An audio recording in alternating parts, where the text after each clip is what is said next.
The organ had played exactly 3 notes. 3 notes, and then the sound stopped, as though the instrument itself had understood what was happening before anyone in the nave could form the thought. Cecily Vane stood in the doorway of St. Andrew's Church at the moment the music ceased, her bouquet of white rosebuds trembling at her gloved wrists, her eyes fixed on the place at the altar where Edmund Haverley had been standing. He had been there when the ushers opened the doors. She had seen his dark coat, the set of his shoulders, the particular stillness of a man who is waiting for something he believes in. She had taken 1 step forward on her uncle's arm. The organ had lifted into the processional, and then Edmund had turned. He had turned, and he had looked at her with an expression she could not read, even now, even in memory. And then he had walked. Not run, walked. With that same measured stride she had come to know across 8 months of courtship, through the side door beside the choir stalls. And he was gone. The door had swung shut on its hinges, with a sound she felt in her sternum. The church was silent for 4 full seconds. Then the whispers began. Cecily stood in the doorway until her uncle placed a hand at her elbow and drew her, very gently, backward and out of the light. Behind her, she could hear the rustle of 40 guests shifting in their pews, the uncertain clearing of a throat, the creak of kneelers being lowered that would not now be needed. She did not look back. She looked at the side door, which was an ordinary door of old oak set into old stone, and which was, at that moment, the most complete thing in the world. If you have ever wondered what it is to stand at the threshold of your entire life and watch it dissolve before you have taken a single step inside, stay with this story. What happened inside St. Andrew's Church on the morning of the 14th of October was not what anyone believed, not the congregation, not Lady Penelope, who was already whispering, not even Cecily herself. She had met Edmund at a small dinner party in Gloucester the previous spring, at the house of mutual friends whose names she would not have remembered except that the evening itself was unforgettable. He had arrived late, apologized to no one in particular, and taken the seat across from her without ceremony. She had expected the usual opening gambits of the season, the compliments on her gown, the inquiries about her family's connection to this county or that. Edmund had looked at her across the table and said, with genuine attention, that the 3rd chapter of the novel she had left face down on the hall table was one of the finest things he had read in several years, and could she tell him whether she agreed with the ending? She had told him she did not. He had said, "Good. Neither do I." By the end of the evening, she had forgotten to perform composure. She had simply been herself, which she discovered was not a thing she had done at a dinner table in considerable time. There was something about the way he listened, with no preparatory comment forming visibly in his expression, while she spoke, that made her feel each of her words was being genuinely received rather than merely endured. She had grown accustomed to being endured. The host's wife had noticed. She was a perceptive woman who collected interesting people with the same systematic attention she brought to her garden, and she had invited both of them precisely because she believed they would do something interesting in proximity. She told Cecily afterward that she had not expected them to become absorbed in a conversation about narrative endings and quite forget to eat the 3rd course. Cecily said she had eaten the 3rd course. The host's wife said she had not, and showed her the plate, which was perfectly clean in the way that only removed and replaced plates are. Cecily had no memory of it, which she supposed was an argument in itself. Edmund was the 2nd son of Viscount Aldworth, 32 years old, a man who had built a modest but respected legal practice in Bath through 8 years of careful, particular work. He had no title and no estate. He had a mind that moved the way still water moves, without spectacle, with enormous depth. He was not a man who flattered easily or often, and when he said something she had written was worth reading, she had understood that the word worth was doing real work in that sentence. He was tall and dark, with a face that held itself in composition at all times, the jaw quiet, the gray eyes steady, the mouth habitually closed in a way that meant, when he did speak, people listened. He dressed well and without extravagance, a navy coat always well fitted, a white cravat tied with the kind of precision that suggested care, but not vanity. He held himself the way men hold themselves when they have learned to expect very little from a room's welcome, and have decided this is not a fact worth mourning. Their courtship had been 8 months of Tuesdays. He had called on Tuesdays, taken her to walk on Tuesdays when the weather permitted, written to her on the Wednesdays following. The letters were not declarations. They were conversations. He wrote the way he spoke, without excess, without ornament, and she read them so many times the paper softened at the folds. He wrote to her about a case he had argued well, about a book she had mentioned and that he had now read, about the way the light fell on the Avon at a particular hour he happened to have been walking past. He did not write to impress. He wrote because they had been in the middle of a conversation and he wished to continue it. He had proposed in the garden of her uncle's house in September, without theatrics, standing on the gravel path with his hands in his coat pockets and his face serious in the afternoon light. He had said that he had been looking, without knowing he was looking, for someone whose company clarified the world rather than cluttered it, and that she was that person. And would she consent to marry him? She had said yes before he had finished the sentence. The wedding had been arranged for October. A small church, 40 guests, a breakfast afterward at the Vane house. Cecily's uncle had approved the match. Edmund's family had offered no objection.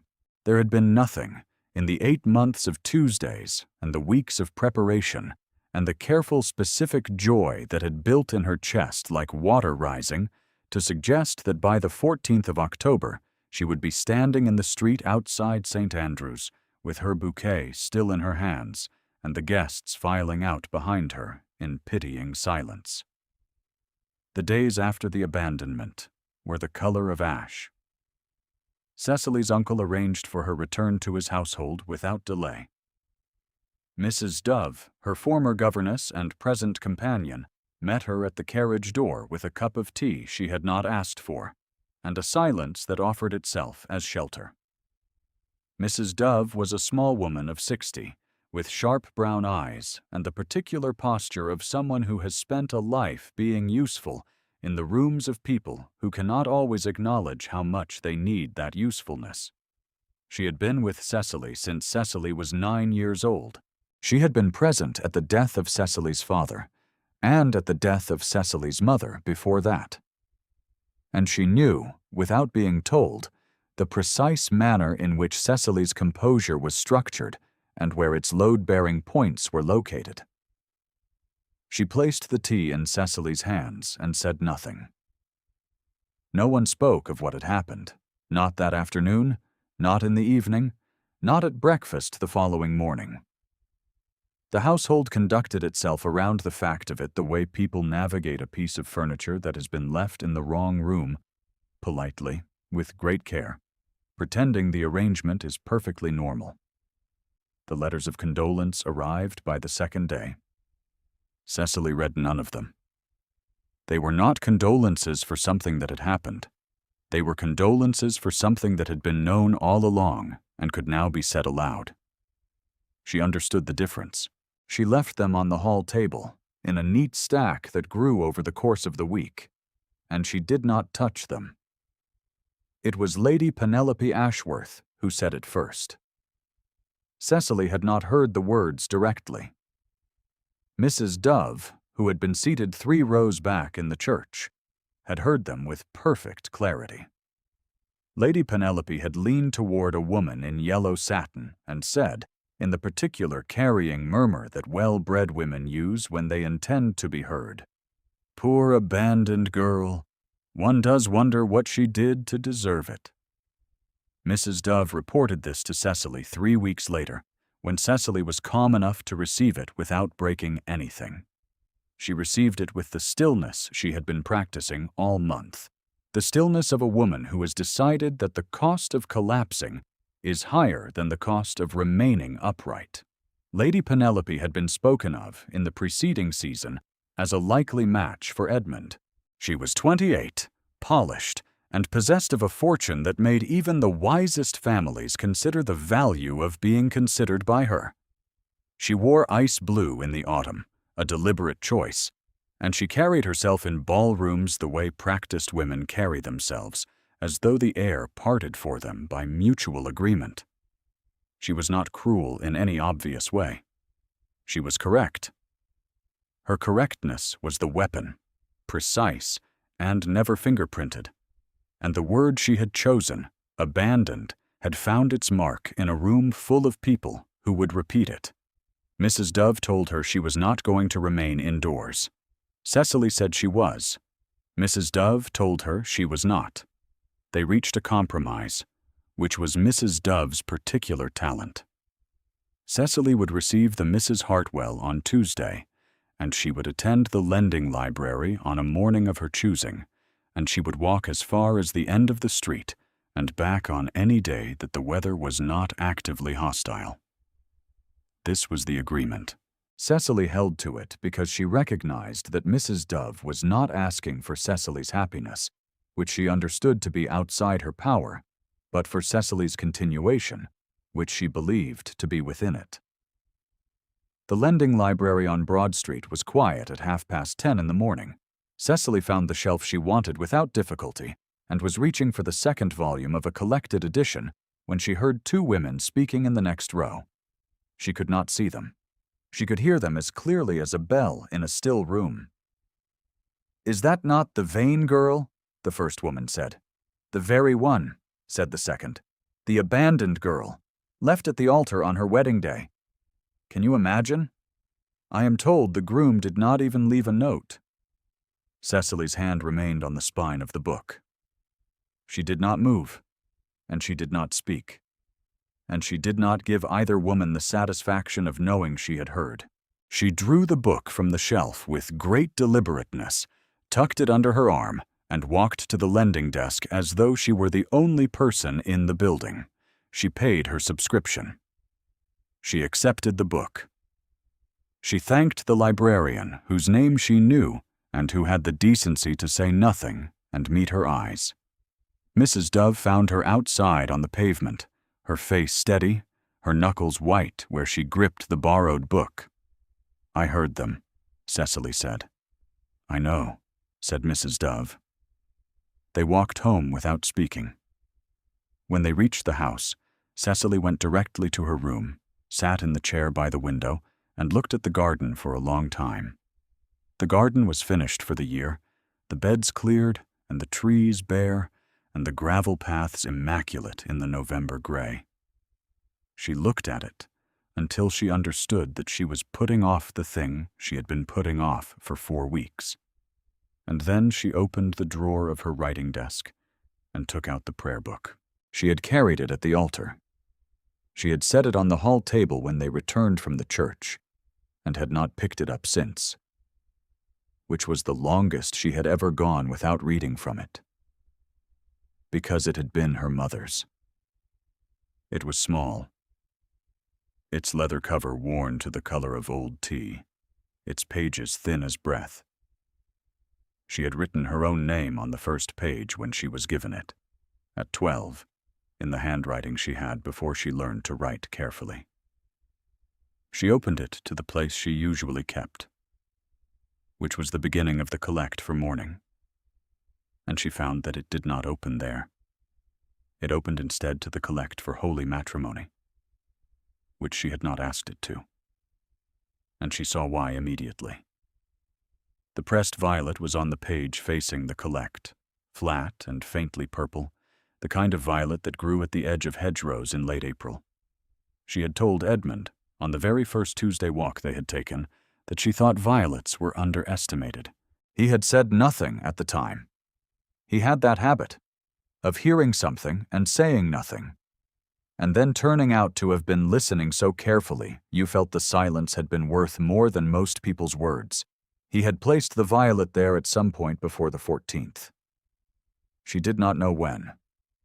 He had access to the prayer book only in the weeks preceding the ceremony, and she had not noticed anything altered in it, which meant he had been careful.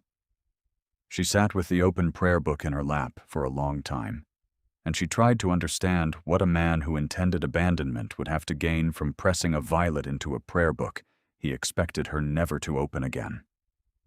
She could not work it out. She closed the prayer book and set it on the desk beside the lamp, with the violet still inside it, and she sat with the winter light coming through the window and the garden bare below her. And she thought about the expression on his face when he had turned. It was not, she admitted to herself for the first time, the expression of a man who has made a decision and is at peace with it. It was the expression of a man who has made a decision in a room she could not see, about a situation she did not know, and who is carrying the weight of it through a door she cannot open. She had been wrong about many things in her life. She had been wrong about her father's health. In the final months, believing him less ill than he was. She had been wrong about the Mrs. Hartwell's patience with her grief, which proved more patient than she had credited. She might be wrong about this. The letter arrived on a Wednesday. It was in his hand, which she recognized from 3 folders worth of correspondence. It was not long. He did not write long letters when short ones could say the true thing, and this one had no ornament at all. She had not known, the letter said, that on the morning of the 14th, at 8:30, in the vestry of St. Andrew's Church, his uncle Aldous had come to find him. Aldous Haverley, who had provided the financial settlement for the wedding, and whose approval Edmund had believed secured. Aldous had come with a document. The document, Aldous said, was a bond her late father had co-signed with Aldous during the final months of his illness, a bond that was fraudulent, and which exposed the Vane family name to scandal and legal censure if made public. Aldous would make it public, he said, the moment the register was signed. Edmund's marriage to Cecily would be the occasion for the exposure rather than the protection from it. There would be nothing left for Cecily to inherit, but a name people whispered about, and a debt that would follow her into any subsequent life she tried to make. Edmund had believed him. He had believed him because Aldous had held the document in front of him, and because the seal on it appeared to be her father's seal, and because Edmund was, in that vestry, half an hour from the most important moment of his life, and incapable of thinking with the clarity the situation required. He had walked through the side door of the church not to abandon her, the letter said. He had walked through the side door of the church because he thought leaving was the last act of protection available to him. He had been wrong. The letter said this plainly, without excuse.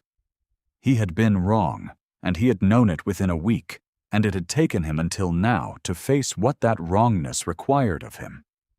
He had spent the week since the 14th examining every document in Aldous' history and his own, and what he had discovered was that the bond Aldous had produced was not her father's.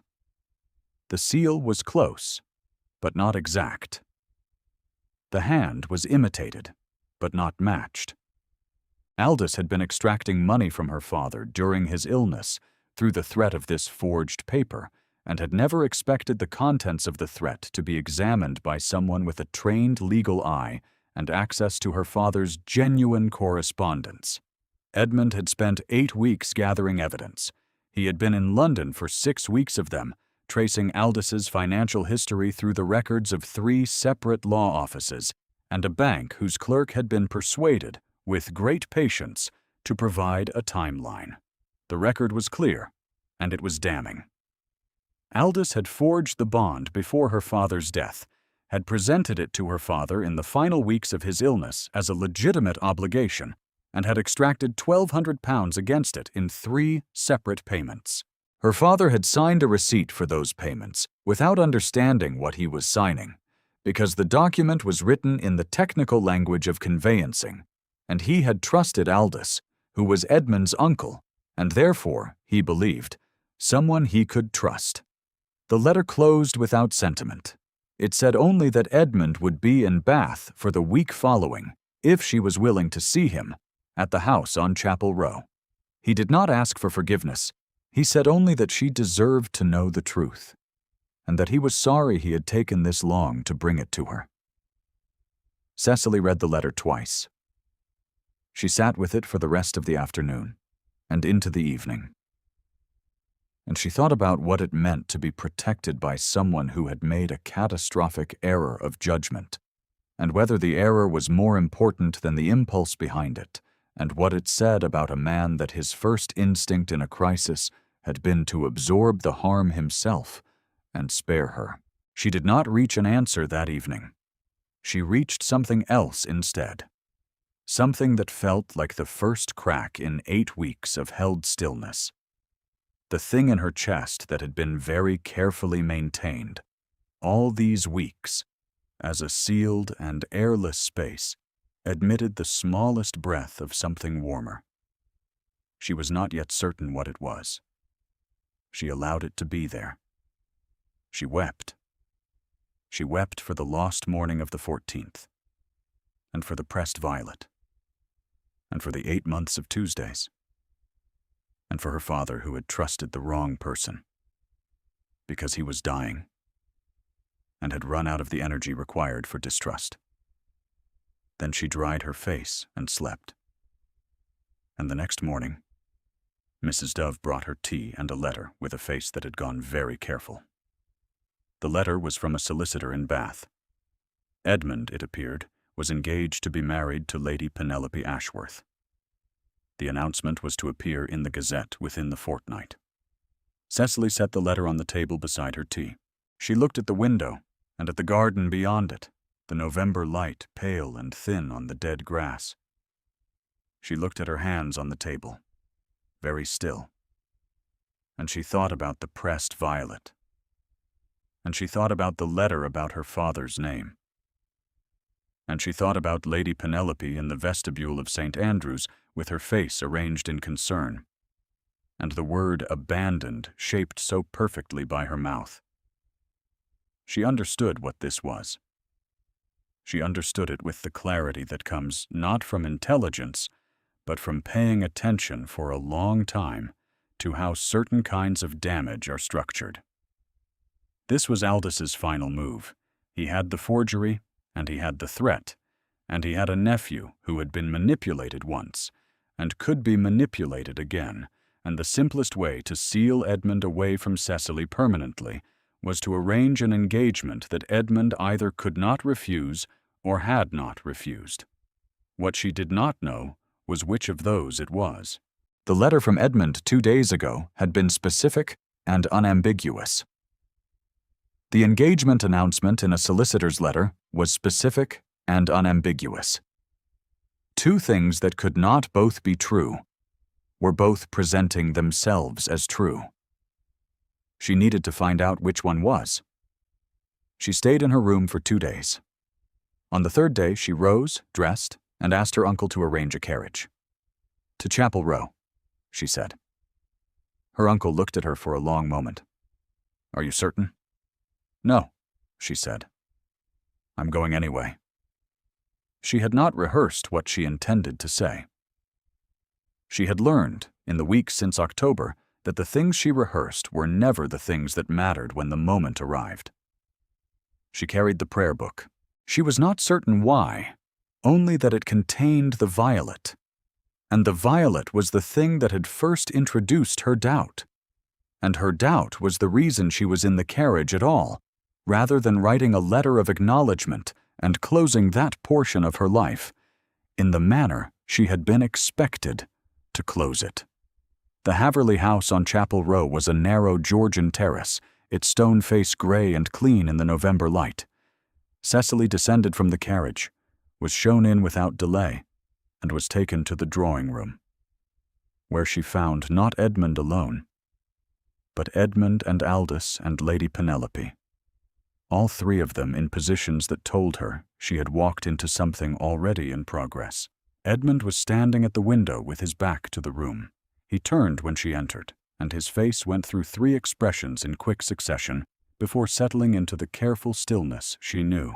Aldous Haverley was seated in an armchair near the fire. He was a large man in his 50s, with a face that had learned, over many years, to look like the face of a reasonable person. He wore a dark coat and held a glass that was nearly empty. And his expression when he saw her was the expression of a man recalculating how much of his position he will need to defend today. Lady Penelope stood near the mantelpiece in ice blue wool, her fan held at the angle Cecily had seen women hold fans when they needed something to occupy their hands. "Miss Vane," Lady Penelope said, with a courtesy so precise it was indistinguishable from condescension. "This is unexpected." "I do not think it is," Cecily said. She looked at Aldous directly. "I think you know exactly why I am here." Aldous's expression did not change. He had the confidence of a man who has managed rooms for long enough to believe rooms will always cooperate. "My dear Miss Vane," he said, "you have had a very difficult autumn. We all deeply regret what occurred on the 14th. Edmund in particular has borne that regret. I think the sensible course for everyone is to accept that some circumstances cannot be undone." "The document?" Cecily said. "The bond you showed Edmund in the vestry?" A very small pause. The kind that would not be visible to someone who was not looking for it. Cecily was looking for it. "I beg your pardon?" "My father's seal," she said, "had a chip in the lower left quarter from the year I was 12. I dropped the sealing press on the stone floor of his study. I remember it because he was not angry, only quiet. He picked it up and said that imperfection in a seal is more honest than a perfect one, because a perfect one makes no history." She opened the prayer book. She had tucked Edmund's letter inside the cover, beside the violet. She drew the letter out and held it, not to show it to anyone, only because she needed something to hold. "No document my father signed after that year bears a perfect seal. The document you produced bore a perfect seal. Edmund has confirmed this in writing. He spent 6 weeks in London tracing your financial record, and the record is quite detailed." The fire cracked in the grate. Lady Penelope's fan did not move. Aldous rose from his chair slowly, and for a moment his face was not the face of a reasonable man. Then it arranged itself again. "What you are suggesting is a very serious accusation." "I am not suggesting," Cecily said. "I am stating what is documented." She said it quietly. She had learned, from 8 weeks of being called the abandoned girl in library rows and church vestibules and society columns, that the quietest voice in the room is often the one that cannot be talked over. She had spent those weeks believing that quietness was all she had left. She understood now that she had had it all along. Edmund crossed the room in 3 strides. He came to stand beside her, not before her, and turned to face Aldous and Lady Penelope and the weight of a season's worth of damage, and he said, "She is my wife in every way that matters." Lady Penelope went very still. Aldous said, "Edmund, I strongly advise." "The engagement announcement," Edmund said, "was produced without my knowledge or consent. My uncle prepared and sent it in my name. I discovered this yesterday." He looked at Lady Penelope with a regret that was genuine and specific. "You deserved better than to be placed in this position without accurate information. I hope you will believe that." Lady Penelope closed her fan with a small, precise sound. She looked at Aldous, and the expression she wore was not the expression of a woman who has been deceived in a small matter. It was the expression of a woman who is recalculating the last 4 months of her life and arriving at conclusions she does not intend to express in the present company. She retrieved her reticule from the settee, set her closed fan on the mantelpiece, and left the room with a composure that required, Cecily thought, a very particular kind of courage. The door closed. Aldous sat back down. He said nothing. The confidence had not entirely left his face, but it had become the kind that knows it will need to do a great deal of work that it had not recently been accustomed to doing. Edmund looked at Cecily. He looked at the prayer book in her hands, and at the letter tucked inside it, and at the violet still visible at the edge of the page. His face did something very small and very controlled. She watched it happen. "I walked through the wrong door," he said. "You did," she agreed. "I was trying to—" "I know," she said. "Your letter was very clear." He looked at her for a long moment. He was standing close enough that she was aware of the warmth of him and the particular quality of his attention, which she had been not allowing herself to remember, and which now, aloud, returned to her with full force. "The violet," he said. "April," she said. "You remembered." He reached across and, with the deliberateness she had always found in his smallest gestures, took her free hand and held it. His thumb moved once across her knuckles, very gently. That was all. Aldous spent the following weeks in considerably less comfortable circumstances than he had occupied for the preceding several years. The matter of the forged document was placed before the appropriate legal authorities, through proceedings which Edmund conducted with the particular precision he brought to everything he believed in, and which concluded in the spring in a manner that cost Aldous both his practice and a significant portion of his fortune. Her father's name was cleared so thoroughly that the scandal which had been threatened became, in the telling, a story about the machinery of intimidation and the limits of its power over people who declined to be intimidated. Cecily did not attend the proceedings. She was in Bath, in the house on Chapel Row, where Edmund had proposed she stay during the legal period. He had called it a practical matter. She had told him to stop calling it practical, since they both understood it was nothing of the sort. He had almost smiled. She had seen it begin at the corner of his mouth and had decided not to remark on it, because she had always understood that the rarest things in his expression were the most valuable, precisely because he did not produce them on request. The house on Chapel Row was not a grand house.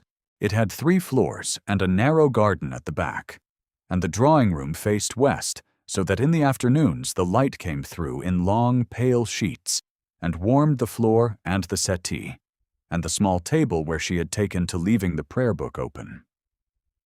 She liked the house. She liked the way it held the quiet.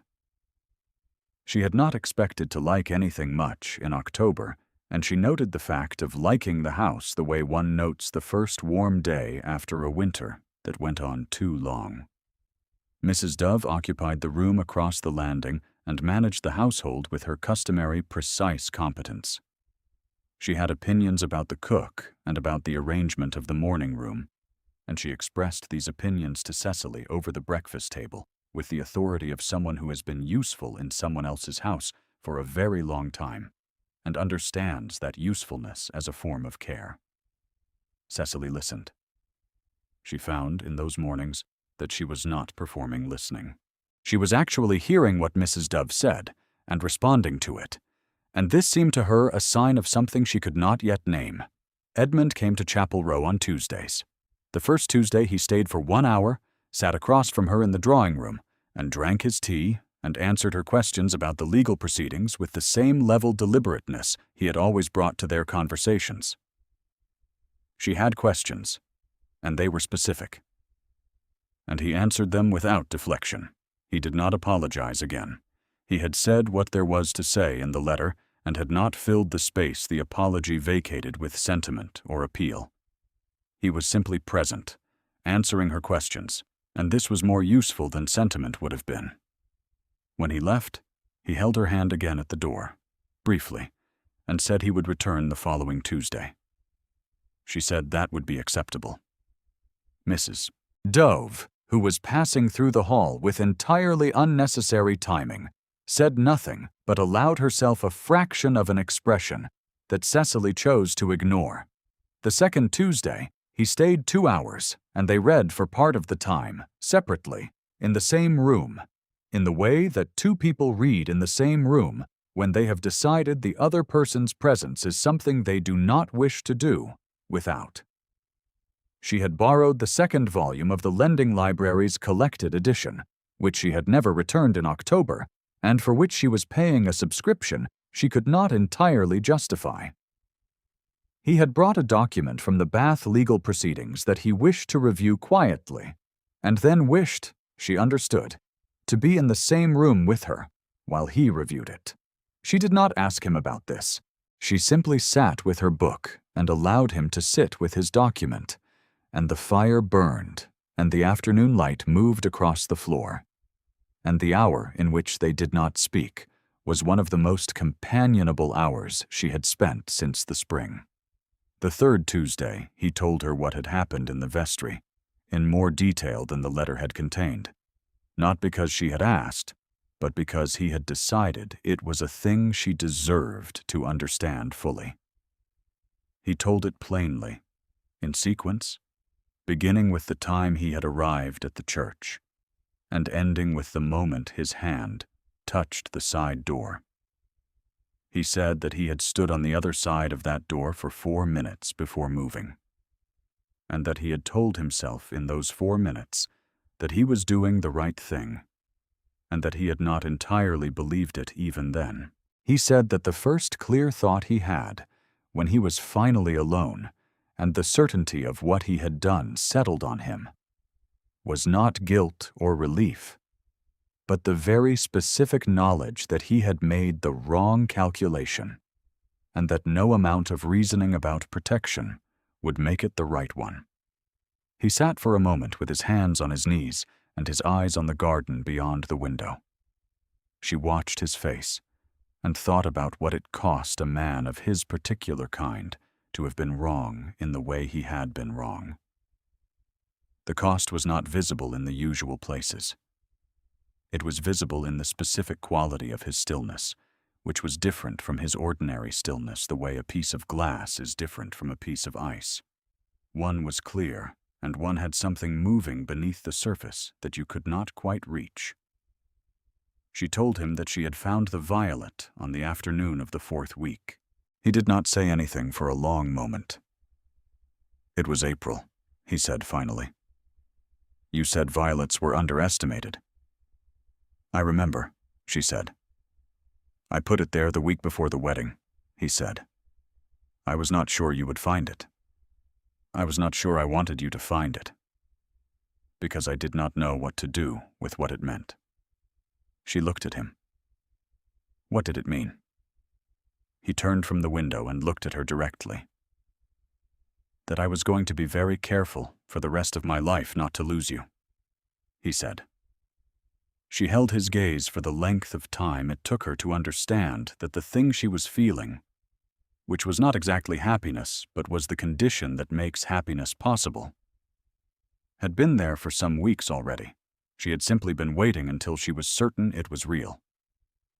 They were married quietly in December, in the parish church 2 streets from Chapel Row, in a ceremony attended by Mrs. Dove and her uncle and 3 friends and a vicar who had known Edmund since he was 20.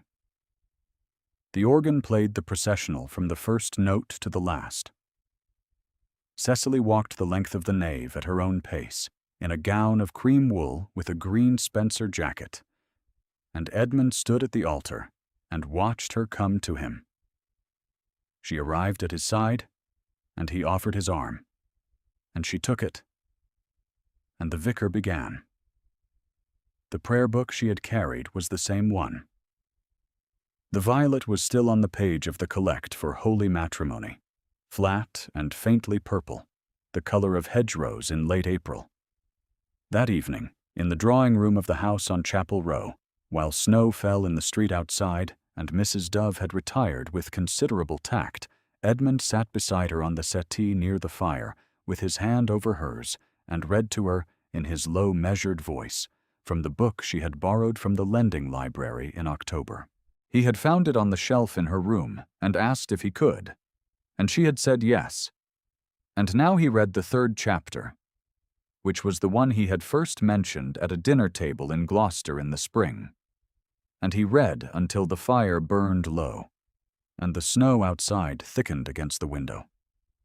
And she found, at some point, between one page and the next, that her head had come to rest on his shoulder. He did not stop reading. He turned the page one-handed, with great care, and continued. Outside the window, the snow fell without sound on the street, and the pavement, and the stone sill, and the small bare garden. Inside, the fire settled in the grate, and the room was warm, and the prayer book sat on the small table with the violet on its page. He had not lost her. She had not been lost. The violet was still in the prayer book, on the correct page, which was also the only page it had ever needed to be on. Thank you for staying until the end. If this story moved you, a comment or a like is always welcome.